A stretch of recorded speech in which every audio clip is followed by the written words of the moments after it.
Bom dia. Que a graça e a paz do Senhor Jesus Cristo seja em sua vida, no seu lar, em seus negócios. Quero agradecer a Deus por permitir entregarmos nossas primícias a Ele e juntos desfrutarmos de mais um dia dessa palavra que se encontra na segunda carta aos Coríntios, no capítulo 4, versículos 5 a 7, que diz: Pois não nos pregamos a nós mesmos, mas a Jesus Cristo, o Senhor, e a nós como escravos de vocês, por amor de Jesus. Pois Deus que disse, das trevas resplandeça a luz. Ele mesmo brilhou em nossos corações, para a iluminação do conhecimento da glória de Deus na face de Cristo. Mas temos esse tesouro em vasos de barro, para mostrar que este poder, que a tudo excede, provém de Deus e não de nós.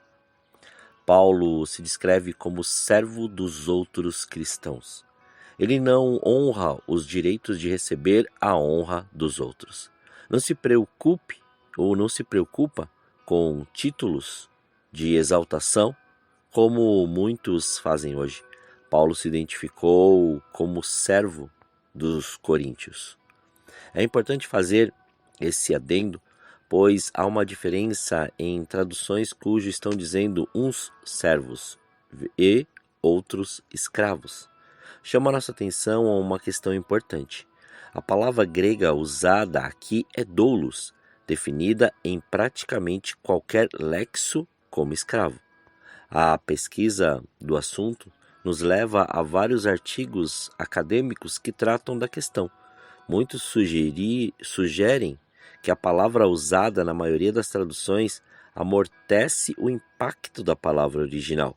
Argumentam com base contínua no grego que os cristãos primitivos se entendiam como escravos de Jesus Cristo. Paulo diz que ao invés de se exaltar, usando sua posição de apóstolo para exigir regalias especiais, Paulo se apresentou como escravo dos seus irmãos em Cristo. Quantos dos conflitos e problemas na sociedade no geral e nas políticas especificamente poderiam ser resolvidos ou evitados se tivessem uma atitude de Paulo? Cristãos não devem procurar honra, pois devem ser humildes servos, ou melhor, escravos dos outros.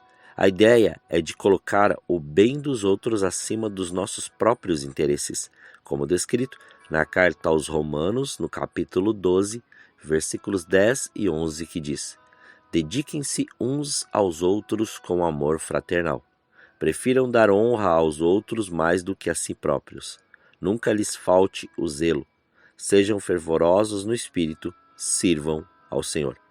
Paulo ensinou exatamente isso quando escreveu: Então completem a minha alegria, tendo o mesmo modo de pensar, tendo o mesmo amor e estando unidos de alma e mente. Não fazer nada por interesse pessoal ou vaidade, mas por humildade. Cada um considerando uns aos outros superiores a si mesmo, não tendo em vista somente os seus próprios interesses, mas também os dos outros. Ele defende essa instrução com o exemplo de Jesus, que deixou o seu lugar no céu, assumindo a forma de servo. A palavra grega é a mesma, doulos. Nós amamos agir como escravos em submissão aos outros porque Jesus assumiu a forma de escravo. Ele deu exemplo perfeito disso quando recebeu uma bacia de água e uma toalha para lavar os pés dos apóstolos e depois disse: Porque eu lhes dei o exemplo, para que, como eu fiz, vocês também façam. Cristãos que querem viver unidos e em paz com outros precisam aprender a ser escravos de Cristo e escravos dos outros. A mensagem pregada por Paulo não era fruto de sua criatividade. Ele realmente havia sido iluminado pela glória de Cristo. Esse poderoso encontro com o Salvador transformou sua vida de uma vez por todas. Por isso, ele não pregava a si mesmo, mas a Cristo, conclamando todos a se lhe arrependerem e lhe renderem louvor e adoração. Feito servo de Jesus e servo de sua igreja, só restava a Paulo proclamar essa boa nova para que a luz que emana da glória de Cristo iluminasse outros corações, assim como o dele foi iluminado. Por isso, não podemos tratar o cristianismo simplesmente como um conjunto de nobres ideais ou uma mera forma de crença em meio a tantas outras no mercado religioso. O Evangelho nos traz uma revelação clara da verdade, e por ele somos unidos a Cristo, o Senhor, nos tornando portadores de sua luz e proclamadores da única mensagem capaz de salvar o ser humano da escuridão espiritual. A conversão é, portanto, a revelação da transformação para a natureza celestial de Cristo, que nos livra da morte espiritual e nos chama para a luz da sua presença. Existe um lugar para a humildade, e isso está no fato de dirigirmos a atenção para Ele e para longe de nós. Essa humildade é invisível, porque sempre que está presente e é bem-sucedida, dirige o foco para o Senhor. A verdadeira humildade se traduz em uma agressividade em nossa pregação, porque se a nossa pregação é fiel ao seu tema, ela irá refletir a qualidade do que é pregado. Dessa forma, quando falamos de Jesus Cristo, temos que ser corajosos e impetuosos. Servo pode se referir a duas coisas diferentes. Jesus se fez servo de homens. Ele disse que veio para servir e não para ser servido, mas nunca permitiu os homens que o controlassem. Ele serviu os homens, mas não obedeceu aos homens.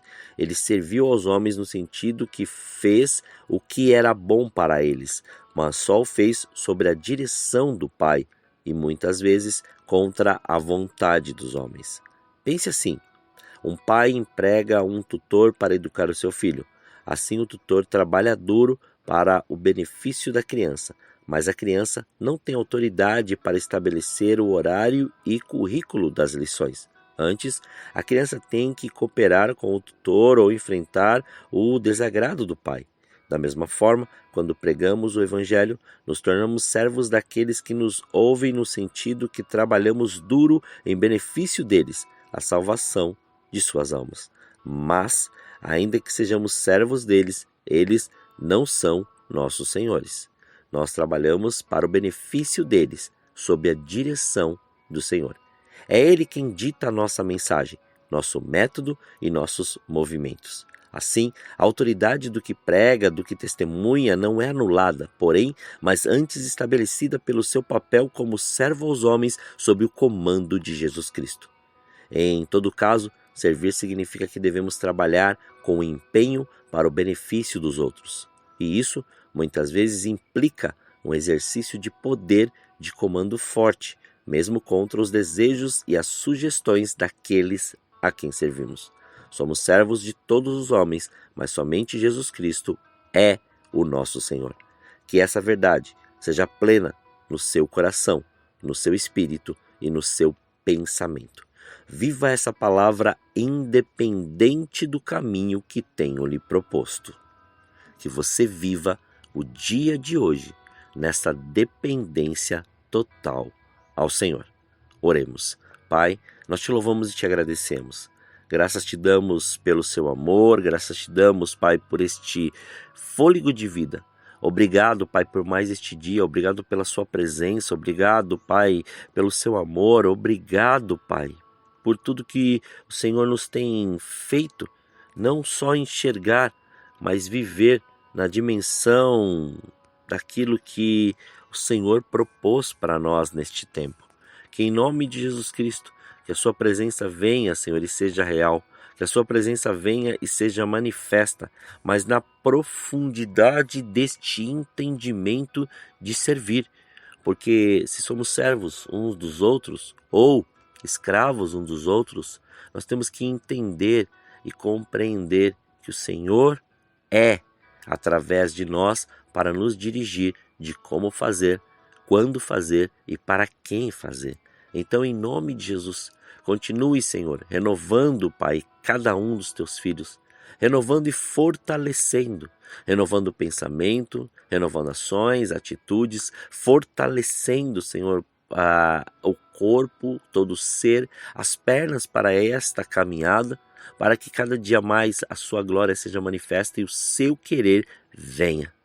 Que desta maneira o seu reino seja estabelecido e a sua glória a cada vez mais seja aquilo que nos movimenta e nos mobiliza para cumprir o seu querer, a sua palavra e o seu evangelho. Muito obrigado, Senhor. Somos gratos por este dia. Somos gratos por tudo que o Senhor tem feito conosco, com a nossa família e com aquilo que nós colocamos às mãos e com todos os nossos negócios. Muito obrigado, Senhor. Consagramos este dia, consagramos nossas vidas, consagramos tudo diante de Ti, para louvor da Sua glória, em nome de Jesus. Amém. Que você tenha um dia abençoado na presença do Senhor. E quem vos fala é o pastor Leandro Araújo, de São Paulo, capital. Deus te abençoe grandemente.